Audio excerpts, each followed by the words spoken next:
बर्तमान बड़ खबर पानीपाग को नहीं पुणी आसूची नुआ अपडेट। बात्या मांडोसर प्रभाव टिके दुर्बल होगा पर पुणी बंगोपसागर दाना बांधुची आउ दुटी लघुचाप पुणी आसूची जोड़ा लघुचाप। गोटे आज मध्यरात्रि सुधा सृष्टि होगा बेले आउ गोटे आसूची आसंता 20 तारिख को पुणी बात्या नहीं पूर्वानुमान पुणी रचब कि तांडव केउ जिला को सतर्क सूचना। एपटे आग को पुणी बढ़ शीत हाड़भंगा शीतर थर सारा ओडिशा सेपटे लघुचाप प्रभाव में पुणी बर्षिब प्रबल वर्षा नहीं सतर्क सूचना। हेलो फ्रेंड्स मु सत्य आप देखुंत नरसिम्हा क्रिएशंस पेज तेज नहीं संपूर्ण डिटेल्स इनफर्मेशन जाना ता पूर्व वीडियो को लाइक करंतु जदि पाउछंती आपनकर सांग साथी मानको वीडियोटी को शेयर करनियंतु। जदि फ्रेंड्स आपण माने हमर ए चैनल ले नुआ ही वीडियो देखुंती पूर्व केबे भी हमर ए चैनल को सब्सक्राइब कराती तबे निहाती चैनल को सब्सक्राइब करे सहित पाखे आसुवा बेल आइकन को बजाय रखतांतु। तबे तमिलनाडु और आंध्र रे प्रकोप रे दुर्बल हला मांडोस विभिन्न स्थान रे 6 मृत हजार हजार लोक प्रभावित। सामुद्रिक बात्या मांडोस तमिलनाडु उपकूल रे भूभाग को प्रवेश करिया परे प्रकोप करिथिला। तेबे बात्या मांडोस प्रभाव में उभय तमिलनाडु और आंध्र प्रदेश रे भीषण वर्षा सांग को तोफान रचिथिला। तमिलनाडु और आंध्र प्रदेश रे तोफान जोगु अन्य 6 जनक मृत्यु होइथिबा बेले अनेक स्थान रे बड़ बड़ गछ उपुड़ी पड़िबा सह विद्युत खुंट प्रभावित होइछे। तेबे क्रमशः सामुद्रिक बात्या मांडोस दुर्बल हेबा सह लघुचाप क्षेत्र में परिणत होइछे। आईएमडी अनुसार गत 6 घंटे मांडोस पश्चिम दक्षिण पश्चिम दिग को गति करी दुर्बल हेबार लगिछे।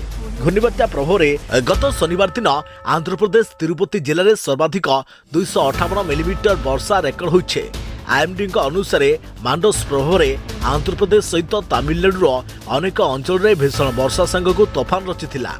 तेबे पाग खराब जोगु चेन्नई विमानबंदर रे 10 रु अधिक उड़ान बातिल कर जाइथिला। घूर्णिबात्या मांडोस आंध्र प्रदेश रे हजार हजार लोके प्रभावित होइछन्ति।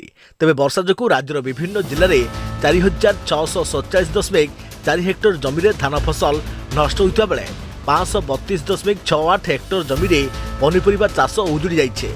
या छड़ा 170 रु घर अधिक क्षतिग्रस्त होइछे। राज्य में कौन प्रकार अप्रिय घटनार मुकाबला लगी एसडीआरएफ 140 और एनडीआरएफ 95 जवान को मुतयन करपटे आज राति सुधा आउ एक लघुचाप नहीं संभावना। तेज आज मध्यरात्रि कि आसंता काली मध्याह्न सुधा एक लघुचाप सृष्टि हेब। बर्तमान उत्तर अभ्यंतरीण तमिलनाडु संलग्न दक्षिण अभ्यंतरीण कर्णाटक रे एक घूर्णिबलय रही। यह घूर्णिबलयटी उत्तर केरल और कर्णाटक उपकूल में प्रवेश करिबो और यह प्रभाव में एक लघुचाप सृष्टि हेब।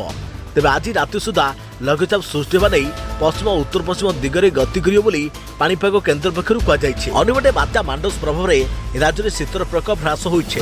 राज्य को आसुवा जलीय बाष्पपूर्ण वायु प्रभाव में शीतर प्रकोप कमिछे। धीरे धीरे यही वायु दुर्बल होगा सहित पुणी थे राज्य को थंडा शुष्क वायु प्रवेश करिबो। एही वायु प्रभाव में पुणी तापमात्रा ह्रास पाइब।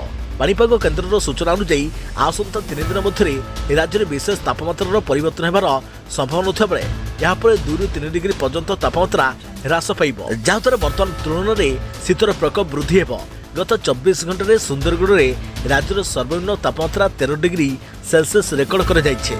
तेबे एथला बर्तमान बड़ खबर पानीपाग को नहीं आग को नुआ अपडेट पाई आम चैनल सहित जोड़ी रहंतु। तो फ्रेंड्स पुणी देखा आगामी एक नुआ वीडियो रे से पर्यंत मोर जय जगन्नाथ।